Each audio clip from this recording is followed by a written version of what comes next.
এমনই ভাগ্য, স্বামীর ইনকাম খাওয়া কপালে জুটলো না। কোনোদিন একটু ভালোভাবে স্বামীর ইনকাম খেতে পারলাম না। রোগ রোগ করে করেই তো কাজকর্ম করতে পারতো না, তখন থেকেই তো ইনকাম আমি করতাম। তো ভাগ্যে নেই, কি করা যাবে, কিছু করার নেই। সবাইকে জানাই শুভ সকাল। সকাল সকাল আমি তোমাদের সামনে ছোট্ট একটা ভিডিও নিয়ে চলে আসলাম। সকালবেলা আজকে উঠেছি কিন্তু অনেক সকালে। উঠে দেখো সমস্ত বাসি কাজ আমার কমপ্লিট হয়ে গেছে। রান্নাঘরেও আজকে কাজ ছিল, কালকে অনেক বাসন ছিল, সেগুলো সব মেজে ঘর মুছে সব পরিষ্কার করে ফেলেছি। তো বাসি কাজকর্ম সেরে তোমার রান্নাঘরে ভাত বসিয়েও দিয়ে আসছি, কারণ আজকে আবার ছেলের 10টা দিয়ে স্কুল শুরু। তো সেজন্য ভাবলাম সকালবেলা উঠে রান্না করে রেখে যাই, তাহলে ও খেয়ে স্কুলে যেতে পারবে, না হলে আমি কাজে গেলে একটা টেনশনে থাকবো।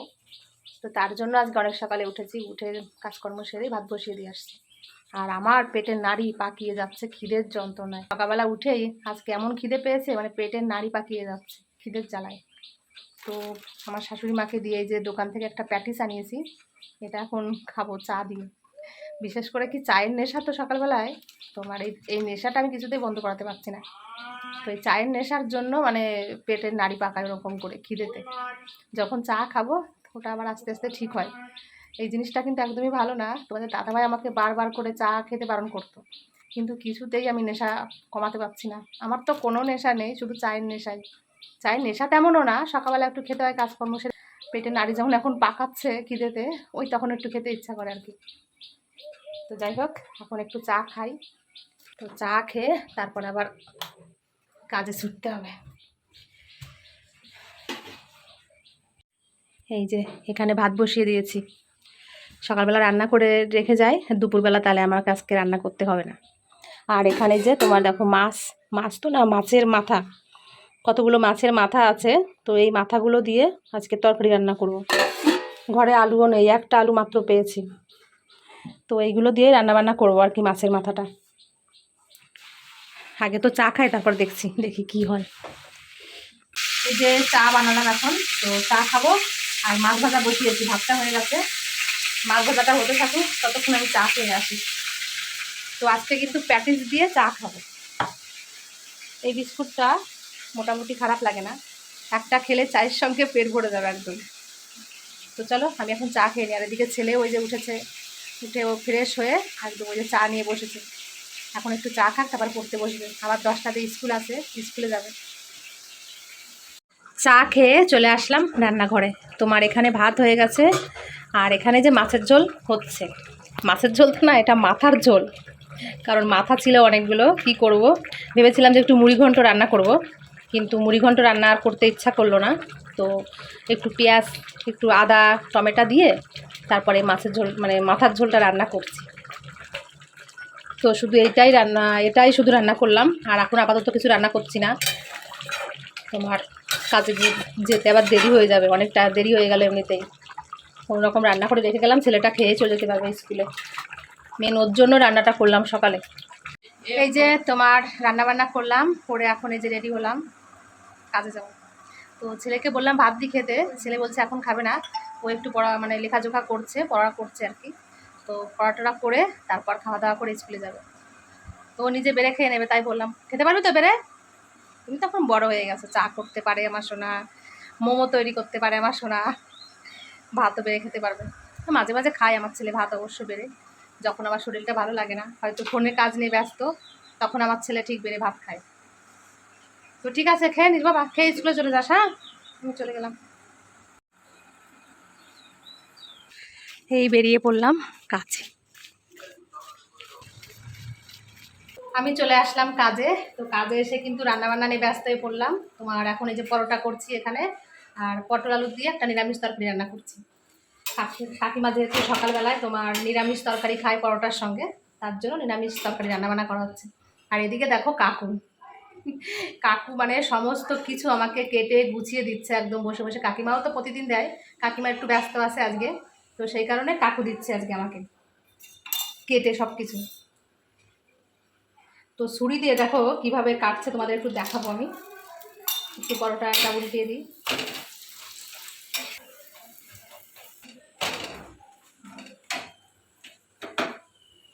এই দেখো লাউ কাটছে কি সুন্দর করে ছুরি দিয়ে, বসে বসে চেয়ারে বসে বসে কাটছে। কাকুর কিন্তু অসুবিধা হয় হাঁটাচলা করতে, তো ওয়াকার আছে ওখানে, তবুও তা সত্ত্বেও বসে থাকে না, কি সুন্দর করে দেখো সবজি কেটে দিচ্ছে আমাকে আস্তে আস্তে করে, তাই তো কাকু? ঠিক আছে, চলো তাহলে এবার রান্না বান্নাগুলো সেরে ফেলি। তো এখন এই যে বসে পড়লাম টিফিন নিয়ে। দেখো পটল আলুর তরকারি করেছে নিরামিষ, আর পরোটা করেছি তোমার আটা ময়দা মিক্স করে। তো কাকু কাকিমা আমি সবাই মিলে একসঙ্গে বসেই খাওয়া দাওয়া করছি এখন। বেশ ভালোই কিন্তু লাগছে, মজা মজা লাগছে, তরকারিটা ভালোই হয়েছে খেতে, তাই না কাকিমা? দেখো আমরা সবাই মিলে একসঙ্গে বসে কিন্তু খাওয়া দাওয়া করছি এখন।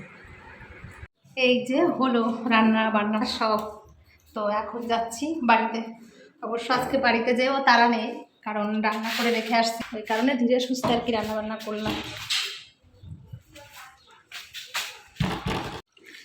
বাইরে বৃষ্টি হচ্ছে, ঠিক পাইনি যে বৃষ্টি হচ্ছে, ঘরের ভিতর ছিলাম না, এখন দেখি বৃষ্টি পড়ছে আর কি।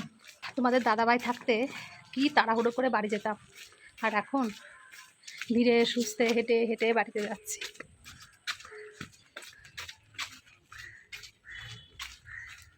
বাড়িতে এসে একদম স্নান করে ঘরে ঢুকলাম। তোমার আজকে যেহেতু অনেক দেরি হয়ে গেছে বাড়িতে আসতে আসতে, কারণ কাকিমা কাকুর সঙ্গে একটু বসে বসে কথা বলছিলাম, টিফিন খেয়ে তারপর একটু কথাবার্তা বলে রান্না বান্না করে ধীরে সুস্থে বাড়িতে এসেছি, ওই জন্য মানে লেট হয়ে গেছে। তো সকাল থেকে একটাও ফোনের এখনও কাজ করতে পারিনি।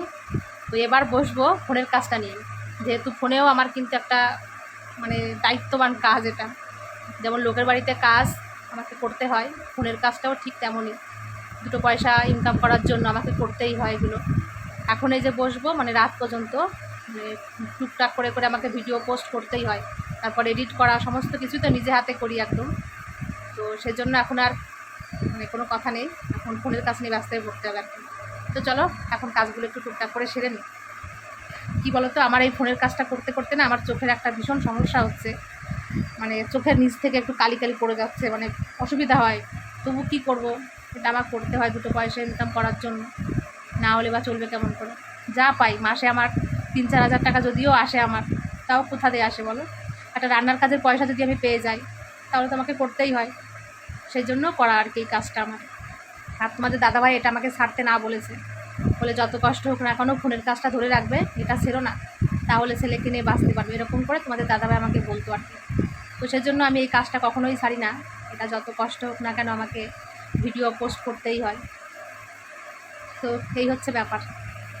আমার সোনা এই যে স্কুল থেকে বাড়ি চলে আসছে, এসে স্নান করলো, ওই যে এখন শুয়ে শুয়ে একটু ফোন দেখছে। আর এদিকে আমি এই যে এখন বসলাম ভাত নিয়ে, কারণ সকালে তো রান্না করেছিলাম, ছেলে এসছে ওর জন্য বসেছিলাম মেনু, যখন আসবে তারপর ভাত খাবো একসঙ্গে। তো এখন এই যে আমরা দুপুরবেলায় ভাত খাবো শুধু মাছের ঝোল দিয়ে, মানে যা রান্না করেছিলাম সকালে ওটা দিয়েই খাবো আর কি। আমি আর বাড়িতে এসে কিছু রান্না করিনি, ওই যা আছে আপাতত ওটা দিয়ে খেয়ে নেব।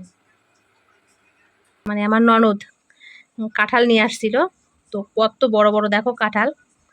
তো এই বছরে কিন্তু এখনো কাঁঠাল আমরা খাইনি, এই যে প্রথম খাবো আর কি। যাই হোক আমরা এখন এখানে খাওয়া দাওয়া করি। দুপুরবেলায় খাওয়া দাওয়া করে একটু শুয়েছিলাম, বলতে ফোনের কাজ করছিলাম। তো এইমাত্র উঠলাম, একটা মানে ইউটিউবের ভিডিও পোস্ট করে দিয়ে, তো এইমাত্র উঠে সমস্ত কাজ সেরে একদম নিজে ফ্রেশ হয়ে গেছি আবারও। তো অনেকটা কাজ ছিল সেগুলো সব একটু করলাম আর কি। ঘর ঝাড় দেওয়া হয়ে গেছে, আবার সব হয়ে গেছে। মা, ও আমি গেলাম। কোথায়? সে ফুটবলের ওখানে। কে কে যাচ্ছে? আমি সাথে আর অনর্ঘ, 3জন যাচ্ছিস? ও যাও, বাইরে সাথে দাঁড়িয়ে আছে না। অর্ণব নাকি ফুটবল খেলাতে ভর্তি হবে, তার জন্য এখন যাচ্ছে। ও যে টিউশনি স্যারের কাছে পড়ে, তো সেই স্যার ওকে নিতে এসেছে ভর্তি করার জন্য আর কি, তাই তো? যা একটু দৌড়ঝাঁপ করতো, দৌড়ঝাঁপ না করলে শরীর ঠিক থাকে না, গ্যাস যা কিছু হবে দৌড়ঝাঁপে অনেক মানে কমে যাবে। আসো। এ কি হচ্ছে বল? কোথায়? ও তা সে টাকা টাকা লাগবে না? তাই 4জন যাবি একসঙ্গে এক বাইকে? ও ও যাবে না? ঠিক আছে সাবধানে নিয়ে যাবি, হ্যাঁ সততাল, বাইক আসতে চালাস, ধরে রাখ ভালো করে বাবাই। তো কদিন ধরেই বলছে ওর স্যার ওকে মানে ফুটবল খেলাতে ভর্তি করবে, অবশ্য আমি ওকে বলেছিলাম সেই কারণে আর কি। তো দেখা যাক, দেখি যদি ফুটবল খেলাতে ভর্তি হয়ে আসে তো খুবই ভালো, যেতে পারবে আর কি। যাই হোক, একটু দৌড়ঝাঁপ করাও দরকার, একদম ঘরে বসে থাকে শুয়ে থাকে। তো এখন আমি একটু আর্নিক করব, জামা কাপড় সব মানে চেঞ্জ করলাম, সন্ধ্যাটাও লেগে গেছে প্রায়। তো যাই, এখন একটু সন্ধ্যার সময় একটু আর্নিকটা করে নিই। এই যে সবাই চলে এসছে, দেখো কি করে আসলো তা ওরা জানে। ভর্তি করলি ছাত্রর? ভর্তি করলে 1600 টাকা নেবে, হ্যাঁ। বার্থ সার্টিফিকেটের জেরক্স লাগবে, গার্জেনের সাইন লাগবে, আর হচ্ছে আর একটা ফটো লাগবে। ফটো ভর্তি হতেই 1600? 1600 আর মাসে? মাসে 200 টাকা। মাসে 200 মানে 1600 টাকা মনে হয় তোমার একবারে ওই কিডস কেনার জন্য না? না, কিডস আবার আলাদা করে কিনতে হবে, ওকে কিনতে হবে, একটা জুতো কিনতে হবে, মোজা আর পায়ের লেগ গার্ড কিনতে হবে, আর আচ্ছা। জার্সি ওরা দেবে, জার্সি ওরা দেবে, শুধু জার্সিটা ওরা দেবে? জার্সি ওরা দেবে। তা অনর্ঘ কি করবে? আমার ভর্তি হবে। অনর্ঘ যাবে না ফুটবল খেলা? তোর লাগবেও না, তোর ফিগার ঠিক আছে। আর এর কি অবস্থা তাহলে, কি হবে এখন?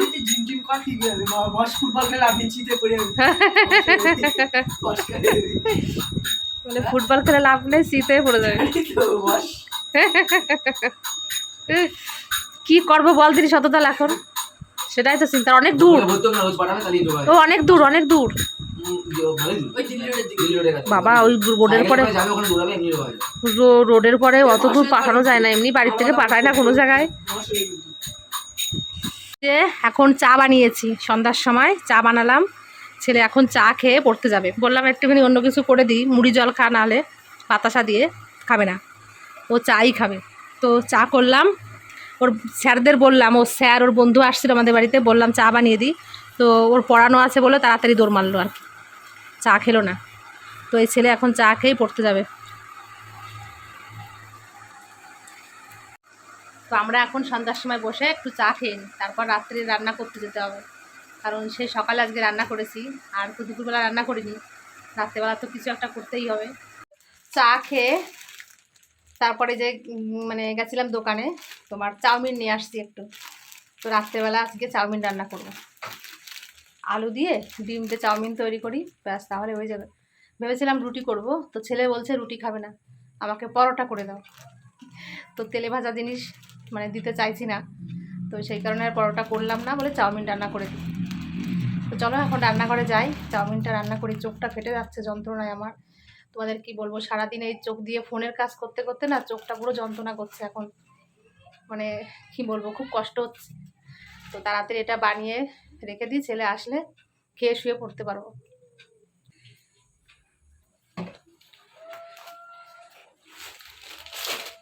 সেই কাজ থেকে বাড়িতে এসেই না সেই ফোন নিয়ে পড়েছি, টুকটুক করে করে তো ফোনের কাজ করতে হয়, এডিট করা, ভিডিও পোস্ট করা, ওই জন্য চোখ দিয়ে আর তাকাতেই পাচ্ছি না, এমন যন্ত্রণা করছে। পয়সা ইনকাম করতে গেলে কষ্ট তো করতেই হবে, কিচ্ছু করার নেই। এমনই ভাগ্য, স্বামীর ইনকাম খাওয়া কপালে জুটলো না, কি করব বলো। কোনোদিন একটু ভালোভাবে স্বামীর ইনকাম খেতে পারলাম না। বিয়ের পরের থেকেই তো 2 বছর পরের থেকে বলতে গেলে রোগ করে করেই তো কাজকর্ম করতে পারতো না, তখন থেকেই তো ইনকাম আমি করতাম। তো ভাগ্যে নেই, কি করা যাবে, কিছু করার নেই। এই যে এখানে চাউমিনটা সিদ্ধ হয়ে গেছে, দেখো কি সুন্দর করে সিদ্ধ করেছি, একদম দোকানের মতন করেই ঝরা ঝরা হয়েছে। তো এটার একটা টিপস আছে, তোমাদের সঙ্গে একটু শেয়ার করি। আমার টিপসগুলো, এটা কে কী করে আমি জানি না, কিন্তু আমি যেগুলো করি আর কি। তোমার চাউমিনটা সিদ্ধ করার সময় একটু নুন দিয়েছিলাম, আর দিয়েছিলাম সাদা তেল, মানে জলের মধ্যে। তো চাউমিনটা ব্যাস সিদ্ধ হয়ে গেল, তারপর জলটা ঝরিয়ে ঠান্ডা জল দিয়েছি, ঠান্ডা জল দিয়ে তারপর আবার জলটা ঝরিয়ে নিয়েছি। ঝরানোর পর একটু নুন দিয়েছি এর ভিতর, আর দিয়েছি সাদা তেল। তো দেখো এই যে হাতে এখনও তেল লেগে আছে। তো এইভাবে তেলটা দিয়ে তারপর নুনটা দিয়ে দিলে না তোমার চাউমিনটা বেশ ভালো হয়, মানে কড়াইতে দিলে পরে তোমার দলা পাকিয়ে যাবে না, একদম ঝুরো ঝুরো চাউমিন থাকবে, চাউমিনের গায়েও লাগবে না।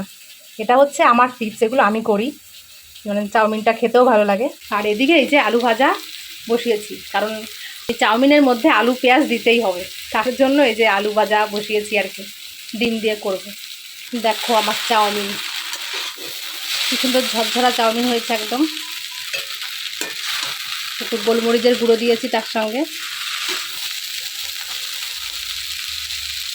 চাউমিন বানিয়ে তারপর রান্নাঘর পুরো পরিষ্কার করে ফেলেছে, একদম গ্যাস মুছে রান্নাঘরের বাসন যা ছিল সব মেজে ধুয়ে একদম পরিষ্কার হয়ে গেছে। আর এদিকে আমাদের খাওয়া দাওয়া হয়ে গেছে, কারণ ছেলে চাউমিনটা বানিয়ে গরম গরম ওকে খেতে দিয়েছিলাম, আর নিজেও একটু খেয়েছি। খাওয়া দাওয়া করে তারপর বাইরে গেছিলাম, একটু দুজন মিলে হেঁটে আসলাম। এখন এই যে আমার ছেলে বিছনা পরিষ্কার করছে আর কি। এই দেখো আমার ছেলে কি সুন্দর মশারি টানিয়েছে, মশারি টানিয়ে শুয়ে পড়েছে। ওই যে এখন আমিও শুয়ে পড়বো। তো আমি এই যে এখন মশারির মধ্যে চলে আসলাম। তো আমার বাবার কথা একটু বলি এবার। আমি এইমাত্র বাবাকে ফোন করলাম, সারাদিনই তো ফোন হচ্ছে বাবার কাছে, কেমন কি আছে না আছে সমস্ত খোঁজখবর নেওয়া হচ্ছে ফোনে। তো যে ডাক্তার দেখিয়েছিল বাবা, সেই ডাক্তার তো আজকে তোমার বড় হসপিটালে রেফার করেছে আর কি। তো এইমাত্র বাবার কাছে ফোন করলাম আবারও, তো রেফার করেছিল, আবার রুমে এসেছে মাঝখানে। ওইখানে একটা সিস্টেম আছে, যে কোম্পানিতে কাজ করে বাবা, সেই কোম্পানির গাড়ি এসেই মানে সেই হসপিটালে নিয়ে যাবে। বিকালবেলাটা মোটামুটি ওয়েট করেছিল বাবা রুমে। এই এখন এত রাত্রেবেলায়, আমাদের এখানে যেহেতু 10:30 বাজে এখন, বাবার ওখানে হয়তো যাই হোক 8টা এরকম বাজবে, 1-2 ঘন্টা ডিফারেন্স আছে ওখানে। তো এখন এই যে গাড়ি এসেছে বাবার কাছে, এই গাড়িতে করে বাবাকে এখন সেই হসপিটালে নিয়ে যাচ্ছে, মানে ভর্তি করার জন্য। ডাক্তার যেহেতু রেফার করেছে ওখানে অ্যাডমিট হতে হবে। তো কি সমস্যা তোমরা বলো, একটা বিপদ কাটতে না কাটতেই আর একটা বিপদ। ভালো লাগে না আমার বাবার মুখের দিকে, সত্যি এখন তাকানো যায় না, খুবই খারাপ অবস্থার মধ্যেই আছে। আর বাড়ি থাকলে বাবার অতটা টেনশন হতো না, আমরা সবাই যেহেতু ছিলাম এখানে, বাবার কোনো চিন্তাই হতো না। যাই হোক, কী করবো, এখন বিদেশের বাড়িতে আছে, দাপাদাপি কষ্ট পাওয়া ছাড়া আমরা কিছু করতেই পারবো না। এখন তোমরা সবাই একটু ঠাকুরের কাছে প্রার্থনা করো যাতে আমার বাবা সুস্থ হয়ে যায়, ভালো হয়ে যায়। তো বাবার সুগারটা আছে না অতিরিক্ত, ওই কারণে টেনশনটা বেশি হয়, তাছাড়া কোনো সমস্যা নেই। আর একা যেহেতু আছে, বাবা নার্ভাস হয়ে পড়ছে, ওই কারণে চিন্তা করছে। এখন বলছে যে আমার ভিসাটা মানে শেষ হলে আমি বাড়িতে চলে আসবো, আমি আর ওখানে থাকবো না। আমরাও সবাই সবসময় বলি বাবাকে বাড়িতে আসার জন্য। তো ভিসাটা মনে হয় 6 মাস কি কদিন আছে জানি না, এরকম কি আছে, হয়তো এটা কাটিয়ে হয়তো বাবা বাড়িতে চলে আসবে।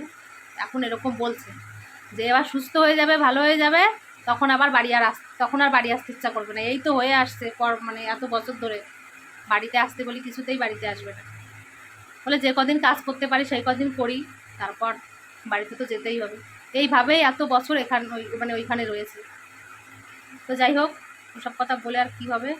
তো তোমরা সবাই একটু দূর থেকে যে যেখানে আসো আশীর্বাদ করো যাতে আমার বাবা সুস্থ হয়ে যায়, ভালো হয়ে যায়। মানুষটা আছে বলে সত্যি কথা বলতে কি আমি এখনও মানে মাথা উঁচু করে বাঁচতে পারি, দুটো খেতে পারি, সত্যিই তাই একদম আমার বাবা আছে বলে।